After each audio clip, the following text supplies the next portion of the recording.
So today I'm doing a review of the Kizer Tigon. That is the Ki4450Ti2. This is the rainbow anodized version. Right off the bat, this is probably now my favorite knife, and I have dozens. It's got a really beefy frame lock. You can see there's a lot of titanium there at the bottom of that frame lock, a lot more than a normal one. It's got the reinforcement pin. It's got this really nice hollow pivot, and it's an Allen key and not a T8, which I think is a really great idea that everyone should do, because this allows you to use a much sturdier tool. So if that pivot gets tight or if it gets gritty, you can get it in and out without stripping it. Kizer has also done something really nice with this knife, which is that they've used larger Torx bits in these. Normally these are all like T6s. I believe these are T10s on this one, all of them. They're either T8s or T10s. I haven't taken it apart in a few weeks. So asking price for this knife is about 200 bucks. I have good and bad things to say about it for a $200 knife. So the good is that you got a pretty good flipper. I like the simplicity of the phosphor bronze bushings instead of bearings. Bearings are really nice, but this is a absolute beast of a knife. And I personally don't like the extra delicacy and fiddliness that bearings give a knife. It's great for some knives. This is, I call this my gentleman barbarian knife, because this is a big, thick-spined, very sturdy knife. These handles are solid titanium. It's got a great big beefy frame lock. And that blade is just a monster.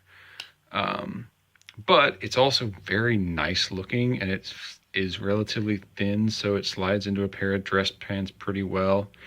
My main issue with it as a $200 knife is there are a couple of kind of glaring oversights. One is this kind of, plain looking pocket clip. There's nothing wrong with it. It functions fine. But a $200 knife deserves a machined titanium pocket clip or something that's a lot nicer, especially when you have a really nice machined titanium handle like this.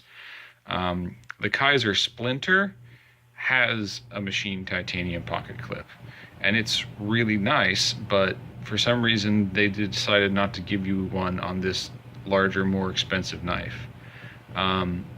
The other issue that I had with it when it was new was the flipper worked great, but when you went to use this thumb stud with your right hand, your fingers have to be on the frame lock.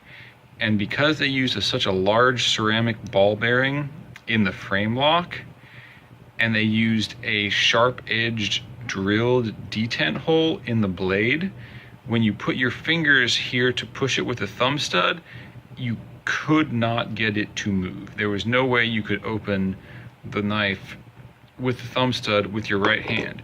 Now, if you're a lefty, it was easy. It flipped right open because there's no pressure on that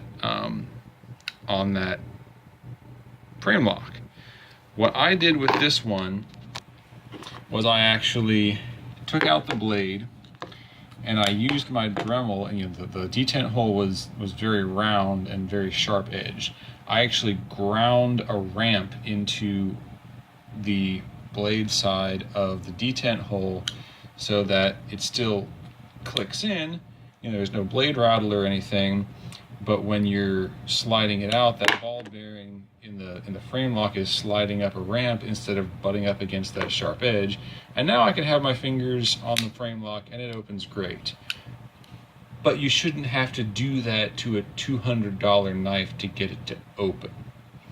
And most people, if you're not particularly mechanically inclined, you didn't grow up using tools your whole life like I have, they're not going to want to take a Dremel to their brand new $200 knife. I think this knife is nicer than anything else on the market for around that price. It's certainly nicer than any of my $200 Benchmades. But that's a couple of, glaring oversights on a knife that costs this much. If they fix those things in the future, this is probably the nicest knife you can get for 200 bucks. Yeah, you shouldn't have to do that to a $200 knife. So overall, beast of a knife. Love the blade shape, love the way it sits in the hand, love the action of the flipper, love the blade steel. It's an S35 VN blade. Love everything about it except for those two little niggling ergonomic flaws. The pocket clip was also really tight when I got it, but I was able to just wedge something under there for a day or two, and then it was about perfect. Again, not huge, but typically not something you have to deal with on a $200 knife. So that's my review of that knife. Love it. Favorite knife. Needs a couple adjustments, which is $200 knife really shouldn't.